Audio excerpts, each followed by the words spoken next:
Right. The purpose of today's meeting is to consider the motion referred to the Select Committee by Dáil Éireann on the 16th of April 2019 in relation to the reports by the Minister with responsibility for defence regarding service by the Defence Forces with the United Nations in 2017 and 2018 respectively. I welcome the Minister of State with special responsibility for defence, Deputy Paul Keogh, and I also welcome the officials from the Department to today's meeting and thank them for their briefing material. The proposed format of today's meeting is that we will hear opening remarks from Minister Keogh before opening it up to the floor for questions from members of the committee. Mobile phones and utterances. Before proceeding to the business of the meeting, I want to remind members and those in the public gallery that their mobile phones should be switched off completely for the duration of the meeting, as they cause interference, even if on silent mode, with the recording equipment in committee rooms. Also, I remind members of the long-standing parliamentary practice to the effect that members should not comment on, criticise or make charges against a person or body outside the Houses or an official either by name or in such a way as to make him, her or it identifiable. So I now call on Minister Keogh to make his opening statement. Thank you very much, Chairman. Members of the committee, I am pleased to report to the committee on the Irish Defence Forces participation in United Nations missions in 2017 and 2018. These reports were laid before Dáil Éireann on the 7th of February 2019. The following motion is before the Select Committee on Foreign Affairs, Trade and Defence for your approval. That Dáil Éireann approves the reports by the Minister with responsibility to defence regarding service by Defence Forces with United Nations in 2017-2018 respectively, copies of which were laid before Dáil Éireann on the 7th of February 2019 in accordance with Section 13 of the Defence Amendment Act 2006. In commending the motion, I will shortly outline some of the key aspects of Ireland's involvement with the UN in 2017 and 2018. Irish troops were first deployed on UN peacekeeping operations in 1958, and since then not a single day has passed without Irish participation in UN peace support operations. This is a unique record and one of which we can all be very proud of. Irish Defence Forces personnel have served in peace support missions all over the world, in Europe, Africa, the Middle East, Asia, South America, completing over 68,000 tours of duty. This commitment to international peacekeeping is a very practical expression of the values of which we hold dear as a nation and our commitment to the UN and to multilateralism. There are currently some 600 Defence Forces personnel serving overseas in 9 different missions around the world, of which approximately 5% are female. Ireland has a battalion comprising of 460 troops in UNIFIL, Lebanon, and we also have a company in UNDOF mission in the Golan Heights, along with other significant postings in the Middle East, Africa and the Balkans. For these Irish men and Irish women, service with the United Nations is rightly regarded as noble and important. Ireland's main commitment during 2017-2018 were to the United Nations Centre Force in Lebanon and the United Disengagement Observer Force UNDOF on the Golan Heights. UNIFIL. The UNIFIL mission was Ireland's largest overseas deployment during 17 and 18. From June 2012 to November 2018, Irish troops served as part of the Irish-Finnish battalion in UNIFIL. From 2015, a number of Estonian personnel were also deployed as part of the Finnish contingent. Due to other national commitments, both Finland and Estonia withdrew from the Irish-Finnish battalion, UNIFIL, in November 2018. As an interim measure, an additional contingent of approximately 106 Defence Forces personnel were deployed to UNIFIL mission to cover the backfilling of the Finnish contingent for a 12-month period. Ireland assumed the full duties and responsibilities of the Irish Battalion in November 2018 and will continue in this role up to November 2019. It has recently been agreed that a contingent of Polish armed forces, together with the contribution of Hungarian forces, will join our UNIFIL contingent from November 2019 as part of the joint battalion. In 2018, for the first time, 2 Maltese personnel deployed to the UNIFIL as part of the Irish Battalion. The Irish Defence Forces have had an ongoing relationship with the Armed Forces of Malta since 2009, providing both cadet and officer training. To date, 38 Maltese cadets have completed their training in the Defence Forces Training Centre in Decorah. Partnership with our states committed to UN peacekeeping has become an increasing element of our overseas peacekeeping operations. Working with other such states is crucial and critical to overcoming the new and ever-emerging challenges that we face. On my last visit to UNIFIL, it was in March of 2019, when I, along with my Secretary-General and the Deputy Chief of Staff Operations, saw at first hand the commitment of the Irish Defence Forces personnel to the UNIFIL mission. I was also impressed by the strong relationship forged between our personnel and the local communities in which they serve. Liaison with the local population and the provision of support and humanitarian assistance is one of the hallmarks of Ireland's approach to the involvement in peace support operations. Indeed, this is something I was proud to highlight in my subsequent address to the UN Peacekeeping Conference in New York later that month, when I spoke about the necessity of all peacekeepers being trained to engage proactively with the local population, including women, and also to deliver more effective peacekeeping operations on the ground. Ireland's second largest overseas deployment in 2017 and 2018 was the United Nations Disengagement Observer Force UNDOF on the Golan Heights. The Defence Forces' contribution to UNDOF comprised approximately 136 personnel over this period. Since its establishment in 1974, UNDOF has been a successful mission in supporting the efforts of an international community both in the Golan Heights and in the Middle East region.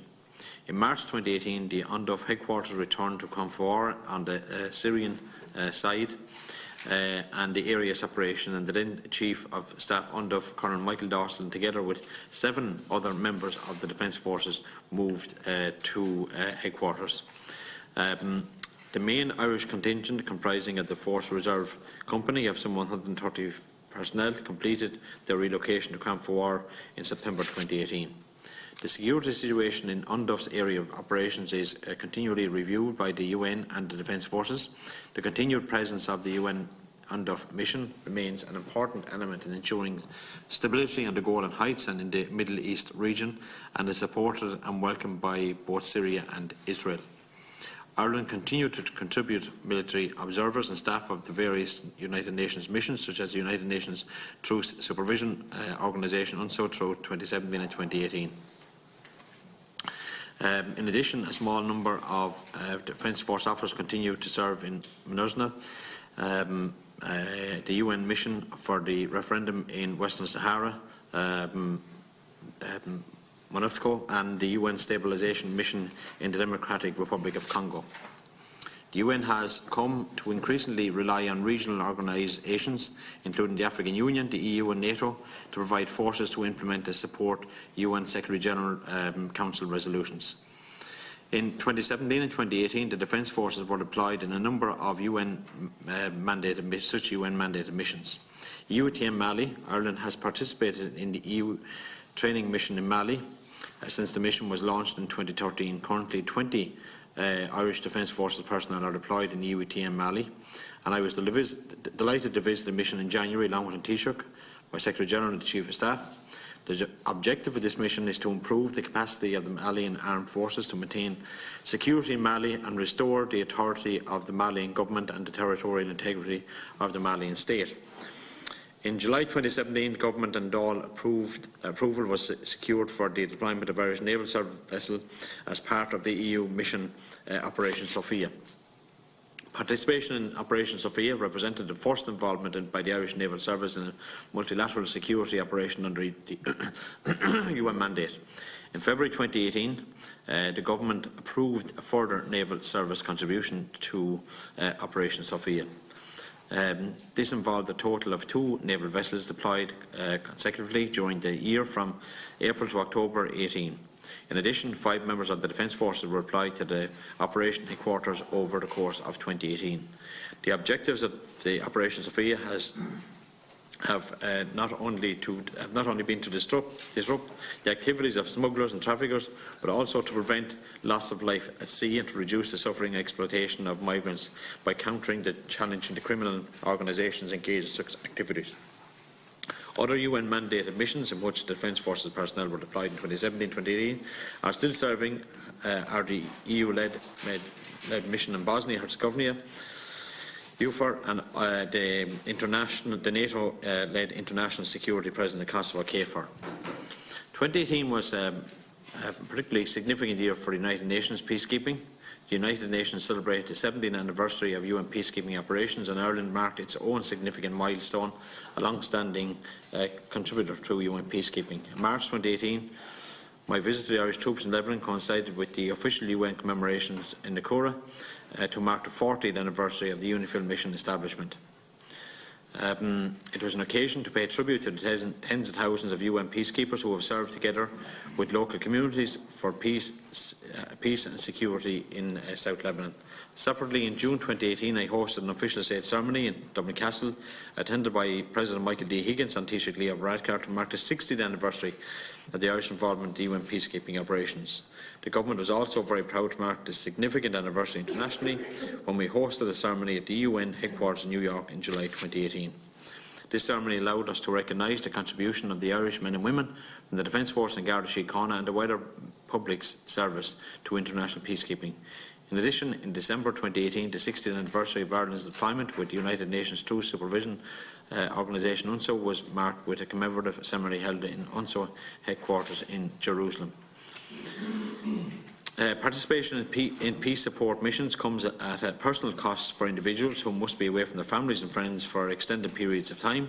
I commend our Defence Forces personnel for their commitment and dedication to overseas service, without which Ireland's strong tradition of peacekeeping under the auspices of the United Nations would not be possible. Our ability to protect the health and safety of our personnel is a paramount concern when considering participation in any mission. Ongoing threat assessments are carried out in mission areas, and we continually review both personnel equipment and force protection assets to ensure that the Defence Forces personnel are appropriately equipped to fulfil their roles.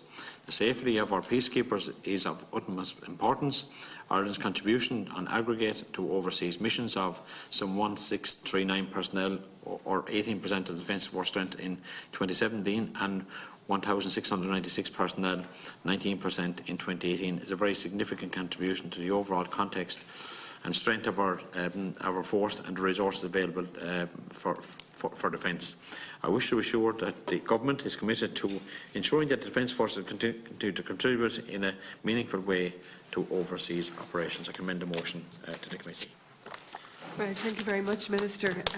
And before I open it to the other members, I just would also myself just to acknowledge the role of our Defence Forces in the UN peace missions, acknowledge their professionalism, the very high standards that they operate to, and the way in which I believe that they are an example to others. Just also thank you for the additional information that you sent, and the way in which you're outlining the way that they engage with local communities, the humanitarian work that they're involved in, and also the way in which this aspect of peace and conflict resolution is part of A Better World, our new policy. So if I take two at a time, so Deputy O'Sullivan and Deputy McLoughlin, and then the other two members. Okay, Minister, it's a pity that we're dealing with two reports at the same time, but they kind of roll into each other, but there is a slight difference. When you look at the figures, UNIFIL in 2017, 379, and 2018, 106. Is there any reason for that? One of the questions. The other one is the missing deployments, those who are not mentioned in it. So, for instance, earlier this year you replied to a parliamentary question where you said one member of the Defence Force is currently on secondment with the UN Office of Military Affairs in New York. That's mentioned in the report, as part of Ireland's participation in Partnership Peace. A member of the Defence Forces is serving in the role of Gender Advisor to NATO's Secretary General, Special Representative on Women, Peace and Security, not mentioned. Defence Force personnel are also serve as military advisors, representing staff officers with the OSCE, the EU, UN and NATO's Partnership Peace. That's your quote, so I'm not making this up. Well, I hope I'm not, because it's on the Dáil record. The other question is in relation to the new HQ that was set, or is being set up. Well, it should be at this stage, since it was announced in 2017, which was to take strategic level operational planning and conduct of the EU's non-executive military missions, so that's the training missions, Central Africa, Mali and Somalia. Is there Irish troops committed to that on an ongoing basis rather than a one-off basis if it's up and running? You made mention of Operation Sophia, and we've had the argument about it's the wrong operation. The Operation Pontus was the more humanitarian of those. But you mentioned two vessels in 2018 and only one in 2017, and that's to do with the changes. How many personnel were on board the vessels?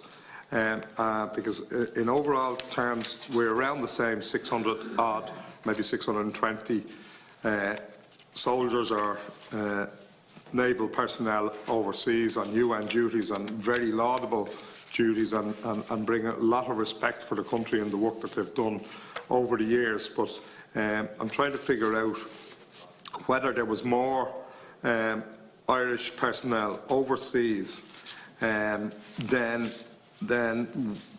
is included in that 600. And is just a question, I think it came up before and I can't remember an answer.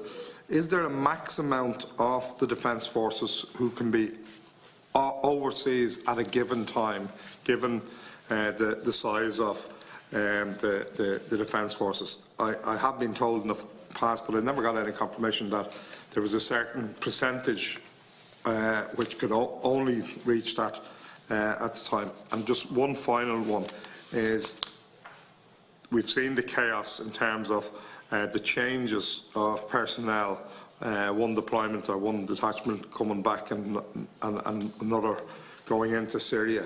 And can you assure us that when we come back here for the report on 2019, that all of that absolute chaos for families who are waiting for people, soldiers who are waiting to be deployed and soldiers who are wanting to come back, will not happen again in not just the Golan Heights, in kind of when they go to Lebanon to return home, or any other deployments?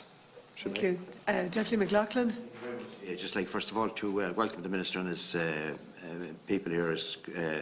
I have two questions, Minister. One is in relation to the importance of the Irish Defence Forces personnel and their excellent reputation in contributing to Ireland's campaign for a seat on the UN Security Council. I think it's very, very important that we would get back on the Security Council. I know we're in a serious struggle with two other major players, but I'd just like to know what's up to date on that. And also, Minister, in relation to, perhaps you might outline your engagement with the UN regarding the role of the Irish troops in peacekeeping missions and their reputation and contribution to peace and security, including their engagement with local communities. And perhaps maybe you might elaborate on that, please. Thank you very much, Chairperson. Yes, okay, Minister. One second now. Okay. Okay, Deputy Snoddy, you said in 2017 we had 376 members of Defence Forces in UNIFIL, and in 2018 we topped that up by a further 106, so brought it up over to 400. Yeah, in addition, so there wasn't a drop of from 376 to 106. No, we because of the Finns pulled out. This was joined Irish-Finnish mission, and the Finns gave us about 5 or 6 months' notice that they were withdrawing.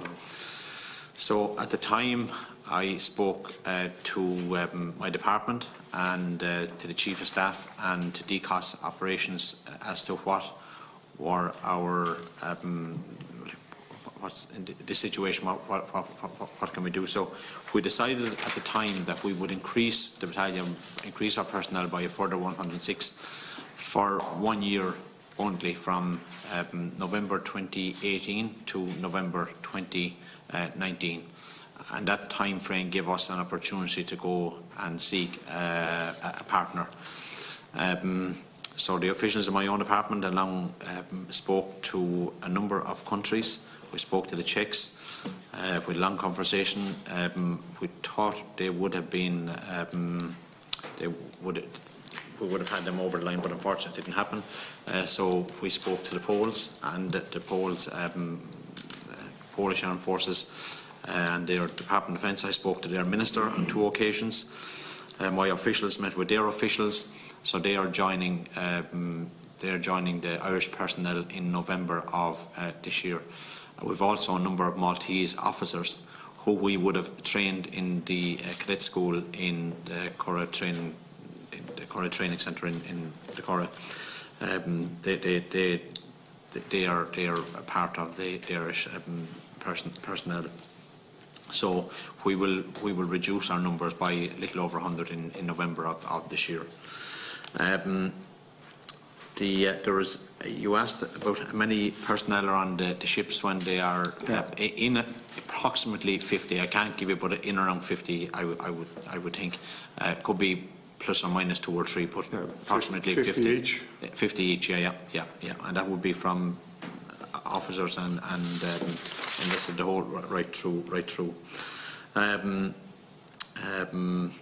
You asked about our commitment to overseas missions.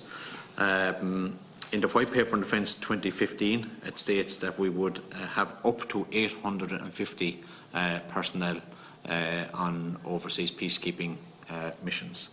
You spoke about other people who we have overseas, but what I'm here today is to talk about UN peacekeeping operations, UN mandated missions.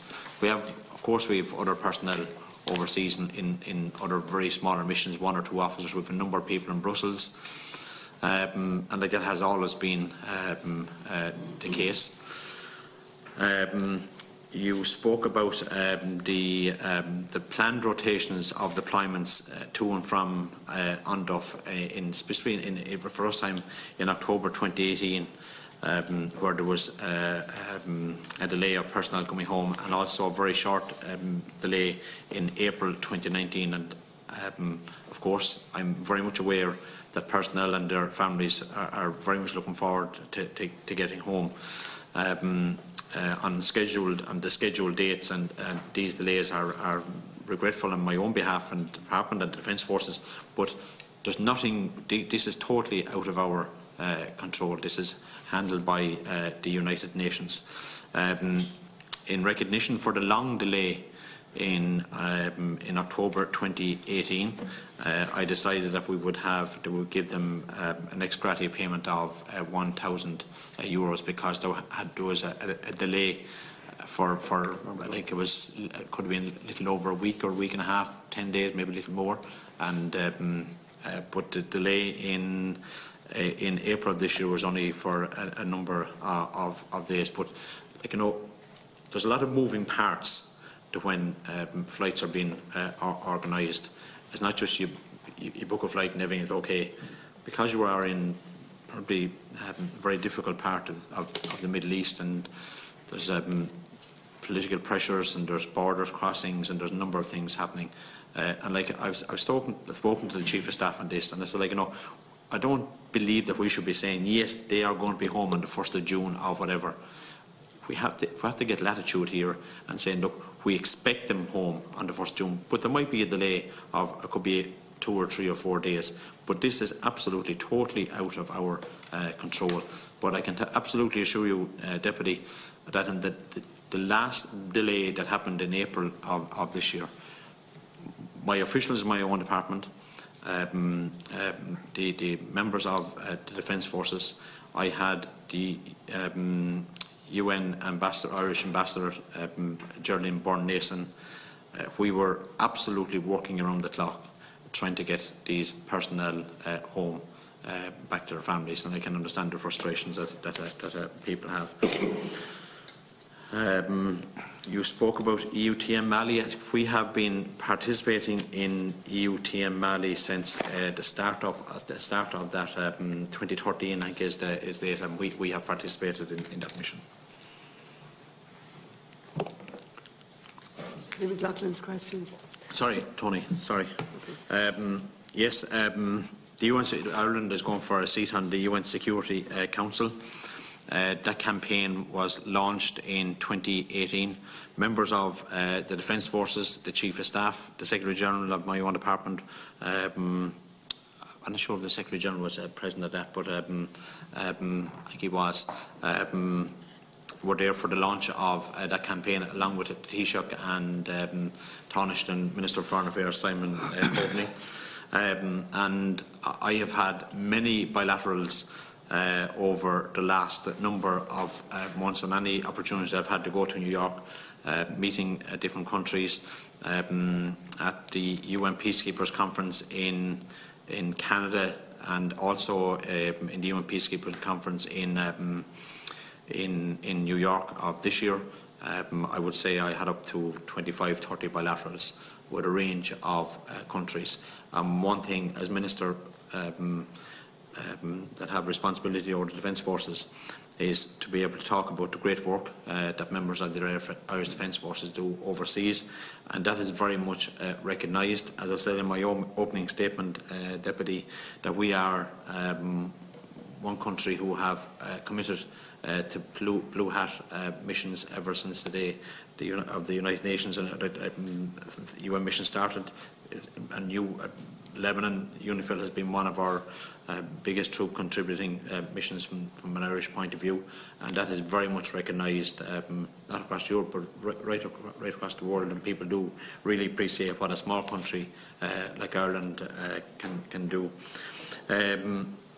This year, in March of 2018, on my visit to UNIFIL, I kind of changed my programme in that I wanted to get out into the local communities and talking to the local communities as Minister, because normally what you go in, you meet the troops, you meet maybe the local mayor, whatever, in a meeting, but you don't actually get an opportunity to get out on the ground. I stayed on in Lebanon for an extra day and a half, and through Irish Aid, through the Department of Foreign Affairs, through that fund is administered with the members of the Defence Forces, where they invest money into local communities, let it be water sewerage projects, let it be sports, let it be libraries, let it be schools, let it be hospitals, orphanages, or whatever. But I wanted to visit a number of the projects. I think I visited up to 7 or 8 different projects on that occasion, from very early in the morning till late at night, and the next day as well. But the importance of it just gives me first-hand knowledge and experience, and the importance of me and members of the Defence Forces getting out into the local communities. And in saying that, peacekeeping missions have totally changed. But even though getting out into the local community is still as important as ever, there's a range of different threats. And that is one thing. There's people who I spoke to, members of the Lebanese community, who remember some of the first Irish Defence Forces members going out. They were only young children, and they would say that the Irish Defence Forces are always welcome, very welcome, and will continue to have a welcome with the Lebanese people. And I think it is so important that we engage with the local communities and work with them in every way possible. Deputy Chambers and then Deputy Barrett. So Deputy Chambers. Thanks, Chair, and thank the Minister and his officials for attending. And I want to, like the others, acknowledge the excellent work of our troops when they're abroad and on UN peacekeeping missions. And I want to acknowledge the various documents that you've presented to us.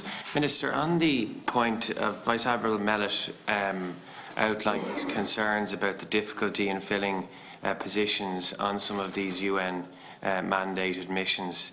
Can you update the committee about around the retention crisis and the concerns around the capability to actually fill and deploy certain positions? And also, has it been brought to your attention about the difficulty within the Defence Force itself, that's where certain positions, certain people within the Defence Forces have been effectively instructed to attend overseas missions when they found it difficult, when they may have just returned or found it difficult to actually go again, and for maybe family commitments and so on. So I don't know if that's been brought to your attention. I also want to ask you about, as Deputy O'Sullivan mentioned, we had the second incident around your department not fulfilling its commitment around the coordination of flights properly. And I think it was unusual that we had it twice happen in this year. Can you give us any other instance where this happened twice in a particular year, where the coordination of flights for our troops when they're returning home? In one of today's papers, there's certain members of our Defence Forces have expressed concern about the serious cost it's an effect on our soldiers who are deployed overseas for actually taking their annual leave and holidays. It's costing up to €800 to €1,000 for them to return home. Is your department examining the cost implication or potentially subsidising our Defence Forces who are serving our country and our United Nations well abroad? Are you examining the cost implication for them when they're taking their legal and legitimate entitlement to holidays? So I just want to ask about that. Can you outline if you've been informed in terms of Partnership for Peace and the current examination that's ongoing with NATO of our Defence Forces? Have any capability gaps been outlined to you around our capacity to fulfil our international obligations? And has that been discussed at a domestic level or with any of the defence bodies like the UN or others abroad? Just in terms of the capability drain, the ongoing retention crisis is leaving, I'm informed, units with limited or inexperienced instructor staffs for essential weapons or vehicle skills required for overseas deployment. And this has led to a situation where certain skills are being mandatorily selected, having only returned from overseas less than 12 months ago. And is that a concern for you, and what are you doing about it? The implications of this strain in experience is having such knock-on consequences for remaining soldiers who are now themselves looking to leave, or their peers are avoiding undergoing certain courses that they know they will become the next flogging horses if they're being deployed. So that's just a concern that's been expressed to me, where the capability gaps and the skill shortages is actually further undermining morale in the context of UN mandated missions. Whilst the majority want to go, there are those who are being turned around on an ongoing basis. For example, a lack of vehicle gunnery instructors having the knock-on effect on the capability to train crewmen. This is compounded by a lack of suitable ammunition to conduct range practices, qualifying personnel and weapon systems. And are you concerned? Are you concerned that the stocks are being controlled for overseas missions, readiness exercises only? And can your department outline that? And also, Minister, on another point, obviously, I'm not sure who, but someone around government has obviously informed the Irish Times and other papers about the report from the Pay Commission, and I think the Oireachtas deserves and warrants that information as much as a leak to the various newspapers as does. So can you provide any update to the committee on when you expect a report to be submitted to Cabinet, and when you'll provide some hope or prospect to those in our Defence Forces who need the support of government around paying conditions? Thank you. Right, the last question is not really relevant to the report that we're having today, but we'll see if there's time for that to be covered, Deputy Chambers. I think in the context of leaks to newspapers, I think we're here to discuss the reports. I'll issue that in 2 seconds. Okay, right. Okay. Once it's Can I answer these questions, because they're quite a bit there? So can I just go through it? If Deputy Barrett doesn't mind. Okay, right. Thank you very much. On the Pay Commission stuff, Minister Donoghue hadn't received the Pay Commission report yesterday or Tuesday when I was talking to him. So you said the leak was on Monday. Well, I read the paper like you did. I didn't see that. I didn't see that. No. The paper. I didn't see it. For this week. Yeah. I didn't see it. So, well, Deputy Donoghue or Minister Paschal Donoghue hadn't got the report on Tuesday. So if you said there was something in the paper on Monday, it wasn't leaked by the government. For next week. Have you seen the report? No, what I'm saying is Minister Paschal Donoghue, when I spoke to him on Tuesday, hadn't got the report. You were saying there was something in the papers on Monday. You accused the government of leaking. On Tuesday morning. If Minister Donoghue hadn't got the report on Tuesday, he didn't leak it on Monday if he hadn't got the report. Thank you. Right, this is Okay. supposed to take 2 seconds. Well, look, can we that's go back just- to Minister, Deputy could you give the Chambers? committee- Sorry, Deputy Chambers, we're going back to your questions on the UN report, I which think is what this it has a lot meeting is to, about. I think, Thank with you, respect, Minister. Chair, I think the Pay Commission report has a lot to do with what we're talking about here. But We've we are serious talking here- skills. no, Deputy We have serious Chambers. skills Deputy and Chambers, capability fine, gaps fine. around pay. But you got the and- reports on the UN missions. That's what we're here to discuss today. I think I've answered- I think can I've we answered go the on to question. those questions, please? But just on, you spoke about some of the gaps within overseas deployments. What I've asked the Chief of Staff for Military Management is to come to me with a gap analysis of exactly where are our gaps, because until we quantify where the gaps are. But what I've stated on numerous occasions, that before government makes any decision on any overseas missions, is that we have to make sure that the Defence Forces have the capability and the capacity to participate in that mission. The Chief of Staff hasn't come to me and stated that he is unable to participate, or the Defence Forces are unable to participate in any mission. Of course, there has been time since we have participated in overseas missions, Deputy, that people often have had to go on maybe a back-to-back mission. Maybe they've had to go on a mission that they were detailed to go on, because that's the nature of when you join the Defence Forces. That's the nature that the work that you join up to.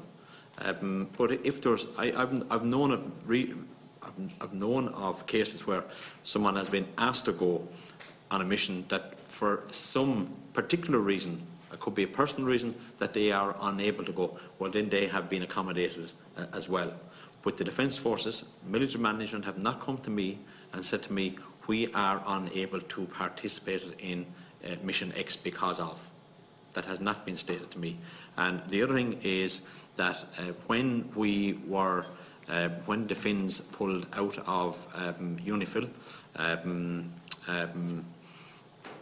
I had a conversation with my own department, with my officials and with military management of would we be able to backfill for 12 months. I was told that we would be able to backfill for 12 months and no further than 12 months. And we did that from November 2018 to November 2019. As I stated to Deputy Osnadig, that myself, my officials, did have conversations with other contributing countries who participate in UN missions as to would they be interested in participating in UNIFIL alongside the Irish. The Polish, Poland have decided yes they would, and they will be joining us in November. There have been some Polish military people over here in Ireland that have met with members of the Defence Forces on the operations side.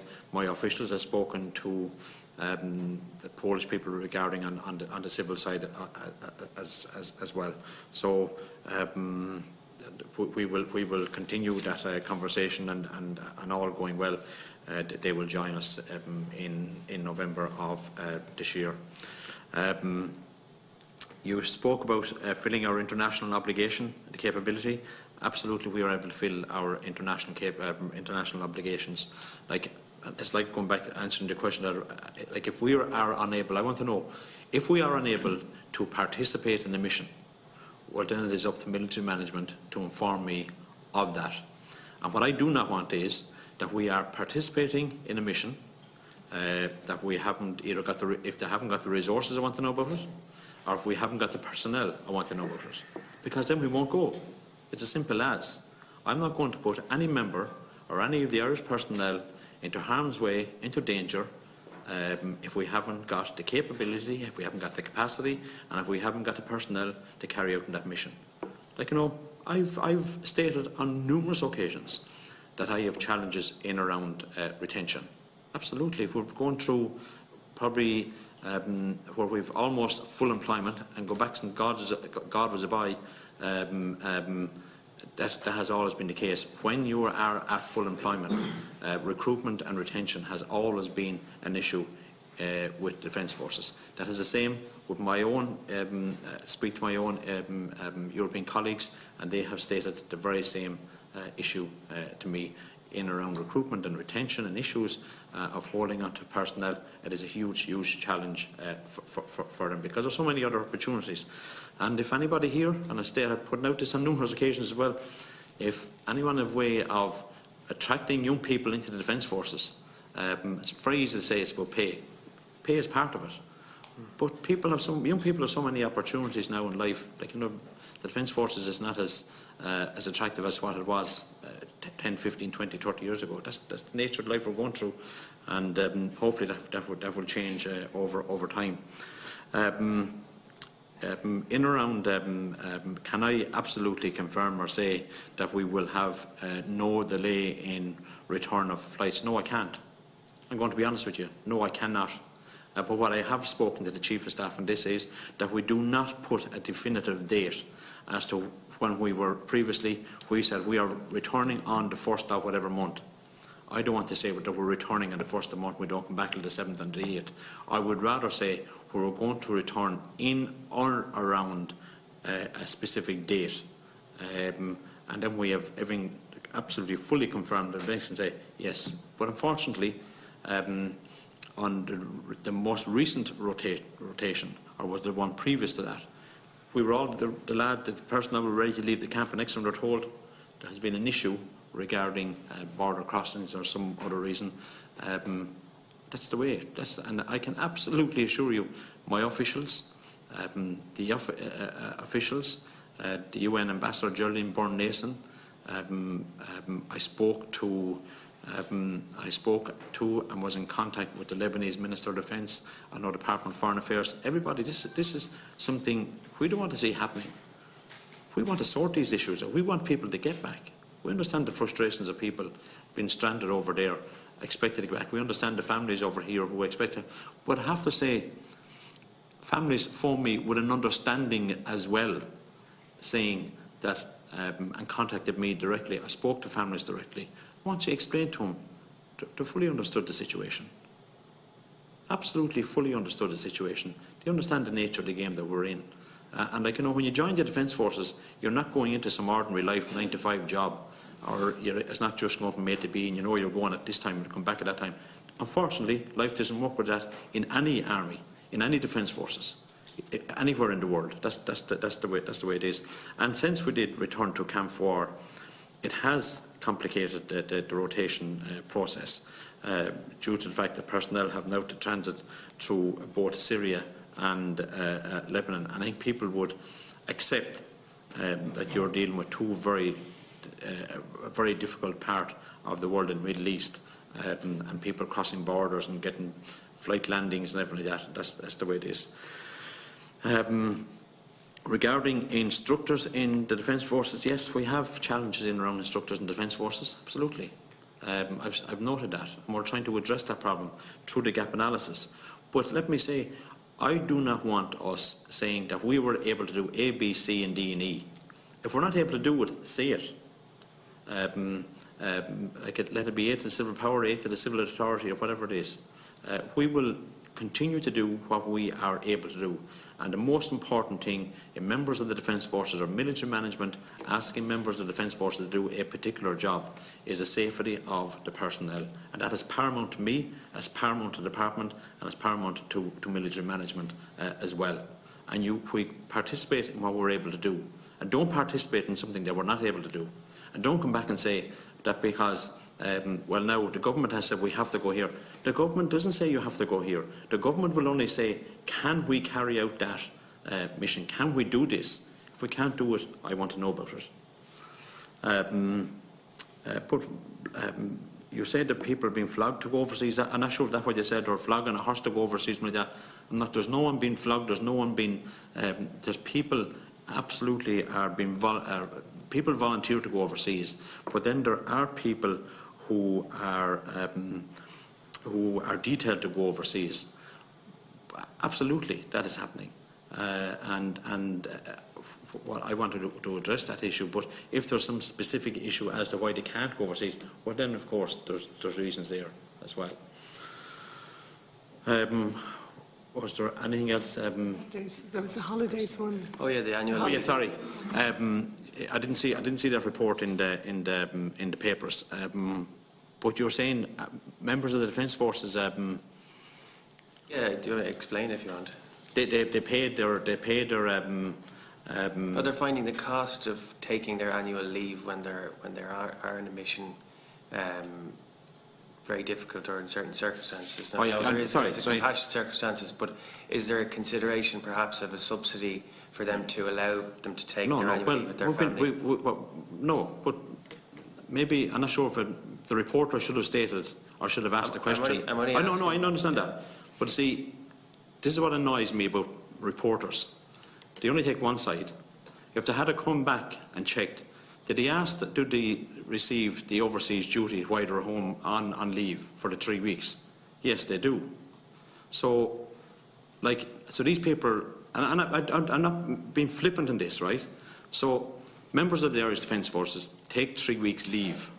While they are on leave, I don't mind where they go. They can go to Cyprus, some of them do. They can go to Spain, they can go to Australia, or come home here to Ireland to their families.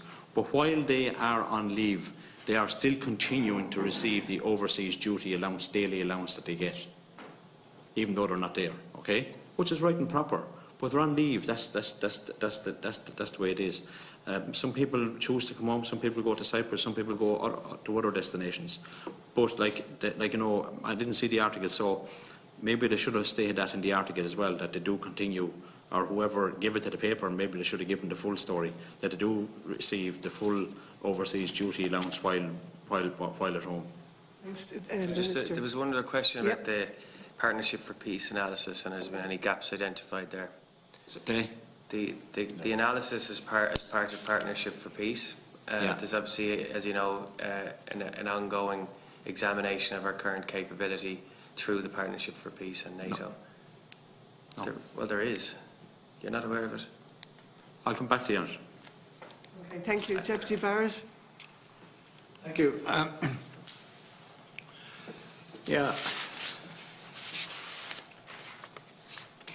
I suppose, like everything else, we become a little bit complacent in just seeing our troops going off on peacekeeping missions if they're going to the same place on a regular basis. And I think it's important that we respect fully and appreciate fully the very important role that this country plays in peacekeeping missions.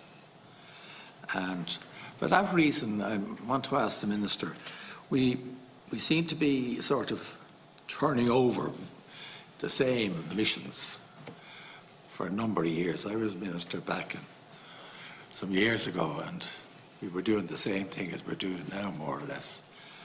And have we reviewed, the role of the United Nations and how we could perhaps look at different areas or different responsibilities for our troops to get a variation?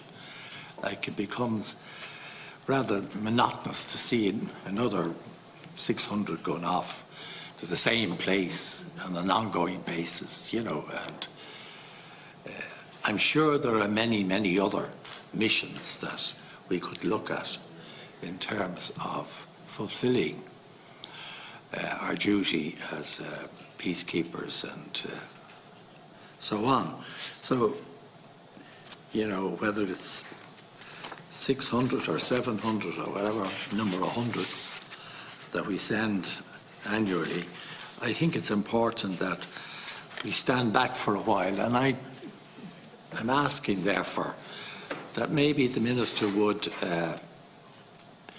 send a report to us of a review of what we've been doing over, say, the last 10-year period in terms of peacekeeping and in terms of other missions, so that we as a committee can look at what exactly we're doing, rather than just keep turning over the same thing year in, year out. And maybe the Minister might tell me that this isn't possible, but I think it's something that should be done,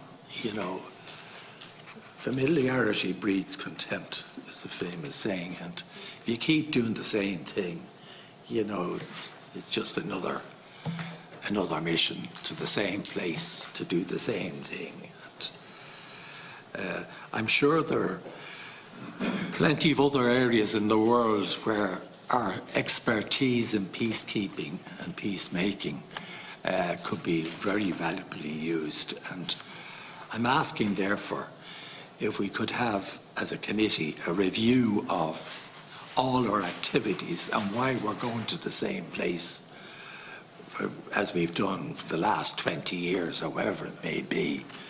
Because I just get the impression that the dynamism has just gone out of this whole approach to peacekeeping and peacemaking.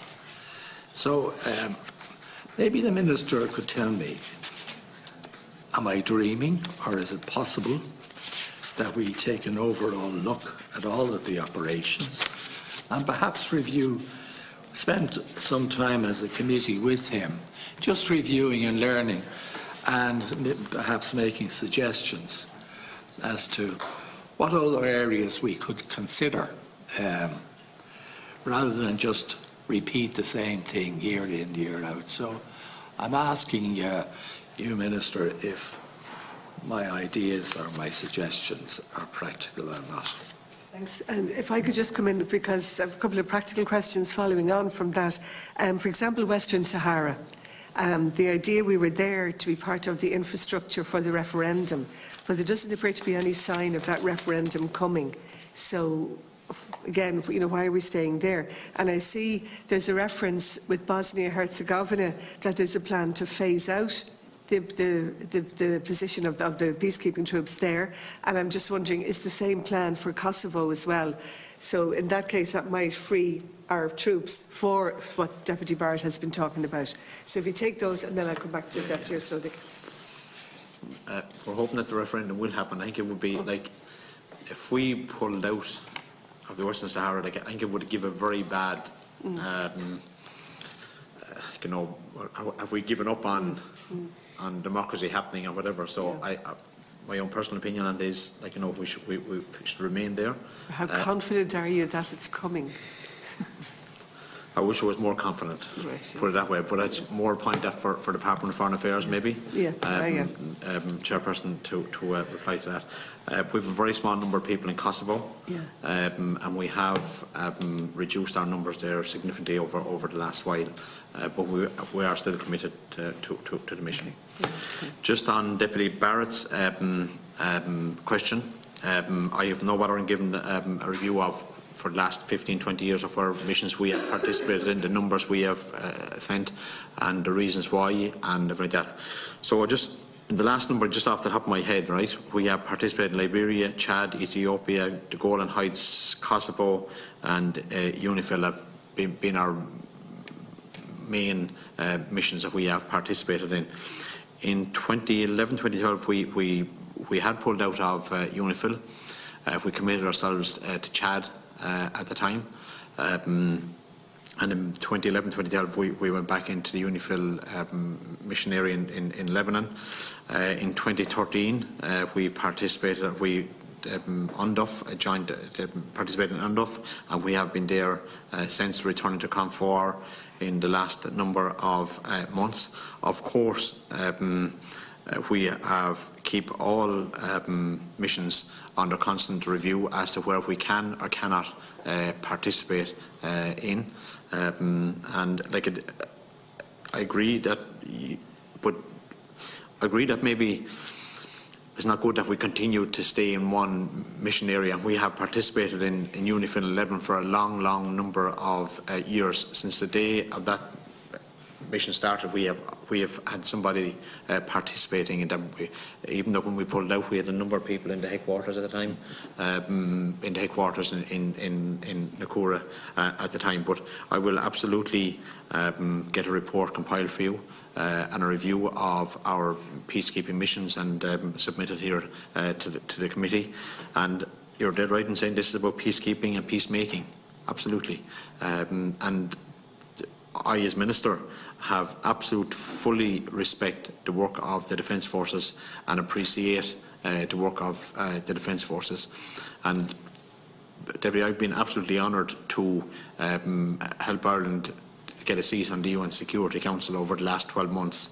And when you have other countries coming over, let it be bilaterals or meetings or round tables, they talking about Ireland's participating in UN peacekeeping duty for a small country like Ireland.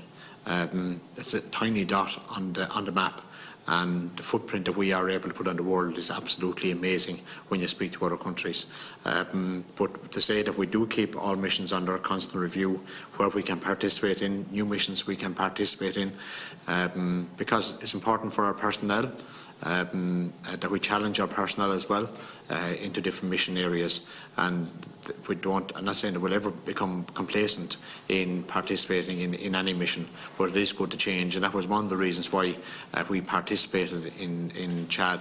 And like when you see Chad, when we participated back in the early 00s, I had the honour of, as part of an Oireachtas trip, with the Defence Committee at the time, visiting Chad, and like to see it was a basket case, but to see where it is now, it shows you that peacekeeping and peacemaking does make a huge difference. I will get that. It'll take some time to get that review, but I'll try to get it here within the next 4 to 6 weeks or somewhere along there. I just think it's a good idea to review, you know, what we've been doing for the last number of years. I mean, I'm not suggesting for 1 minute that we're not, you know, doing useful work or participation, but it's just, you know, what other possibilities there may be for the role of the Defence Forces, and whether it's a large contingent going someplace or a number of maybe 100 going here and 100 going there, I don't know, but I just think that we've such expertise built up over the years in the whole area of peacekeeping,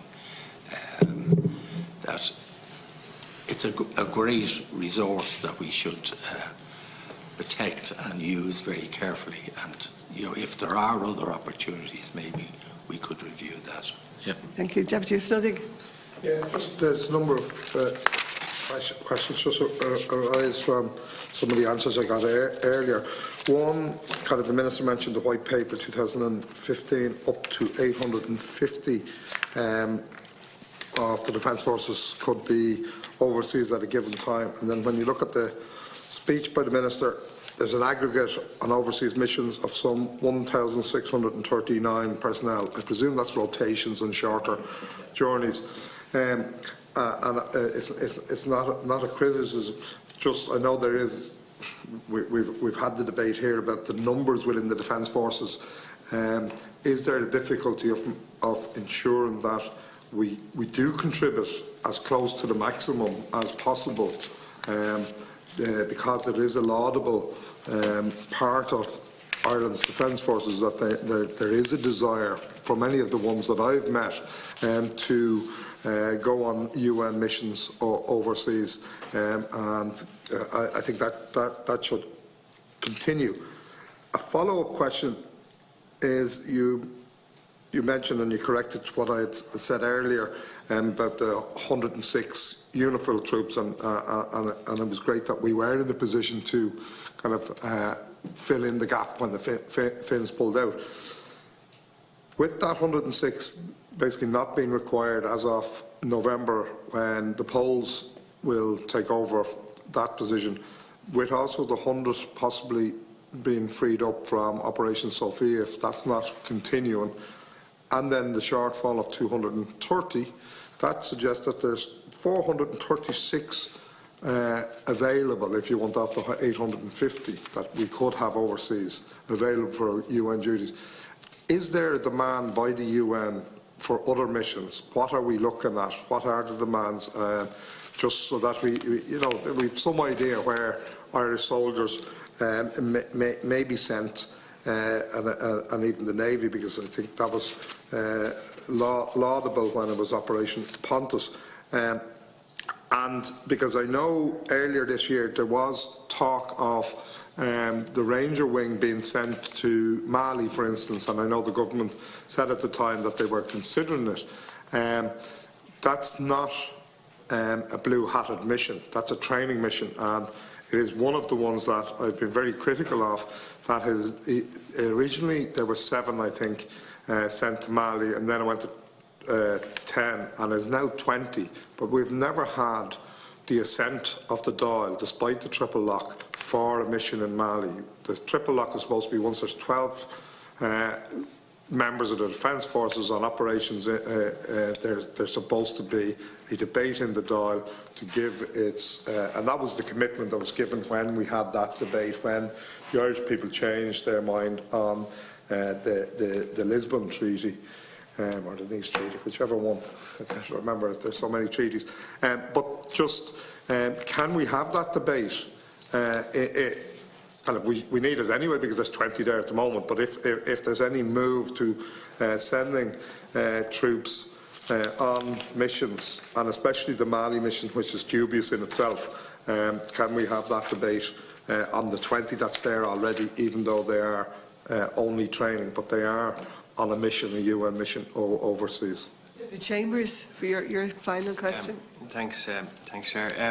I just want to ask the Minister when you're going to introduce an overseas establishment for officers and NCOs to allow vacancies to be filled when people are overseas, and have you considered that? Because it stands that when the counting of 700 personnel overseas is part of the strength figures that are given, it can be slightly misleading, and then those who are left behind are left plugging the gaps and effectively double jobbing, which has an impact on morale and stress levels. And are you going to introduce a policy for personnel to act up a rank to fill overseas gaps, and has that been considered? And just finally, in the context of the UN, I want to ask about the Distinguished Service Medals and Medals for Gallantry for the heroes of Jadaville, and has there been any change of your position or of your engagement with the military management on that matter? Thanks very much. Right, Minister. Okay, there is an overseas establishment for all ranks above captain, and on Jadaville, I think if anybody looks at my own personal record on acknowledging what the personnel and Jadaville did, I think I was the minister who brought a motion to cabinet, along with the Taoiseach Enda Kenny, to acknowledge their gallantry and to also acknowledge their contribution at the time, which I think was only right and proper.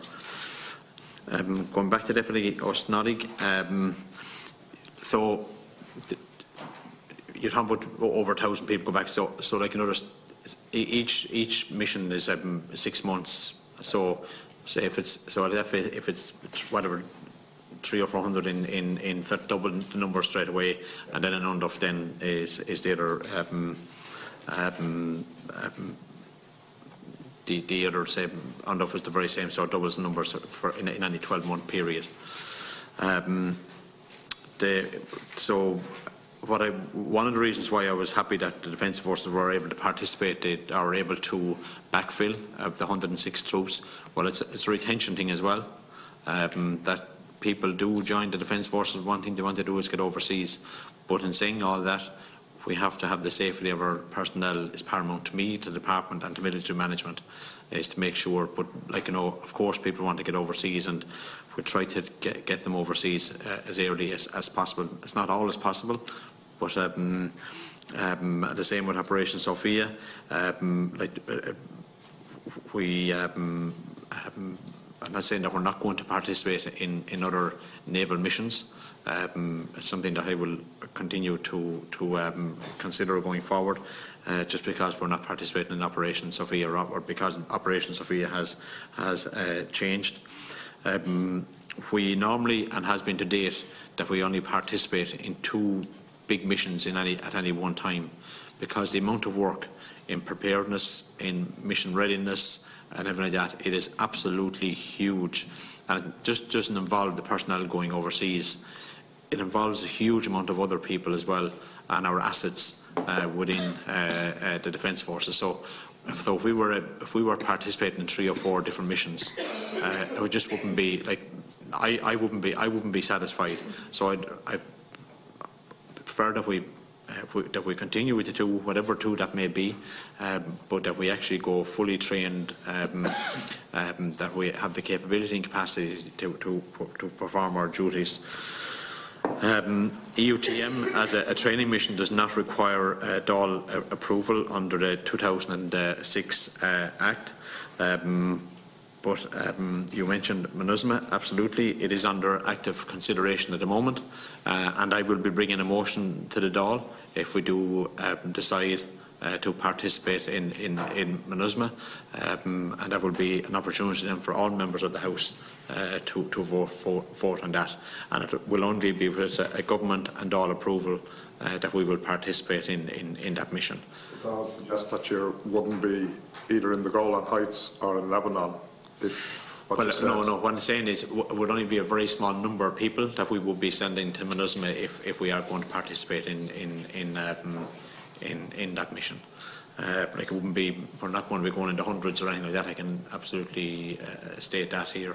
It will be only a very small number of people. But no matter what the number is, I will be bringing it to the Dáil for Dáil approval and the government for government approval. The last part of the question that was kind of whether there's other requests from the UN, and that would include whether there's a request to increase the numbers in the UNIFIL or the Golan Heights, since we're already established there. No, they're absolutely. I meet the Under Secretary General John Pierre Lacroix on a regular basis. Well, this isn't criticism, it's just a question. No, but they're quite content with. There's no other requests upon us to participate in any other mission. But of course, they're always looking for countries to participate. But but at the same, they are quite content with the contribution as a small country like Ireland, the contribution that we are making to the UN mandated missions. What else? There was another question you asked me there. I think that's it. I think that's it. Deputy Chambers. Yeah, just a question, Minister. I asked you about the gaps and the an overseas establishment. You said it's an overseas establishment above the rank of captain. The issue around the gaps is around captains and for NCOs such as corporals and sergeants. So your response didn't answer my question. I want to know about those particular ranks. What exactly was the question? What? I asked you when are you going to reintroduce the policy for personnel to act up rank to fill overseas gaps instead of detailing people, and are you going to address that issue? But what I did say to you, you said above the rank of captain, but I'm asking below or at the rank of captain or below. Well, are you considering that? What is under the gap analysis, I will be considering the issue that you've spoken about there. And when I get the gap analysis back from military management, I will then consider the details is going to be in that. And on the matter of Jadaville, I acknowledge that you brought a motion to cabinet or whatever, but are they going to get the awards as recommended by Pat Quinlan? I mean, that is the question, and that's what the families want. Okay, there's a medals board who recommend to me who get medals of gallantry or distinguished service medal, DSM. No individual recommends it. Okay, it is up to a medal board. This issue has been dealt with over and over and over again. And if anybody, and I stated this on numerous occasions, if anybody has any further information that I will be able to give to military management, that they can then, a medals board then can consider this, absolutely. But like I can't say who deserves it. That's up to a medals board to do that. And the medals board has sat, I think, and I'm sure the exact, I haven't got the file with me, I wouldn't be able to give you the exact dates, but the medals board has considered this and actively considered this over and over and over again. And it's not for me to say who deserves a medal, but what I wanted to do was to recognise the group as a whole, because the contribution that group of personnel made in Jadaville at the time, I think that they deserve to be get the recognition as a whole of all the personnel, and that's one of the reasons why I brought the motion to Cabinet, and the government were good enough to support me in that. Okay, so that concludes the debate. I'd like to thank the Minister and also the members for their contributions. So, in accordance with Standing Order 90, the following message will be sent to the Clerk of the Dáil. The Select Committee on Foreign Affairs and Trade and Defence has completed its consideration of the following motion. Proposal that Dáil Éireann approves the report by the Minister with responsibility for defence regarding service by the Defence Forces with the United Nations in 2017 and 2018 respectively. So on behalf of the committee, again, thank you Minister Keogh and your officials for attending here today and dealing comprehensively with the questions and the observations from the committee. So the Select Committee is adjourned sine die. Thank you. Could I make just a quick suggestion? Regarding service by the Defence Forces with the UN in 2017 and 18 respectively, I could suggest that we shouldn't be dealing with 2 years or something like this. We should deal with it on a yearly basis. A yearly basis, okay, that point is noted, yeah. You know, it's not proper, but... Just as Chairperson, I will come back to you with the review of and the report on all of our missions that we participated in for the last, is it okay if I say the last 10 years? Deputy Barrett, 10 years, do you? Oh, yeah. Of missions in the past 10. Yeah. As you're, yeah. Okay, thank you very much. Okay, Thank you. Thank you. Yeah, said that already.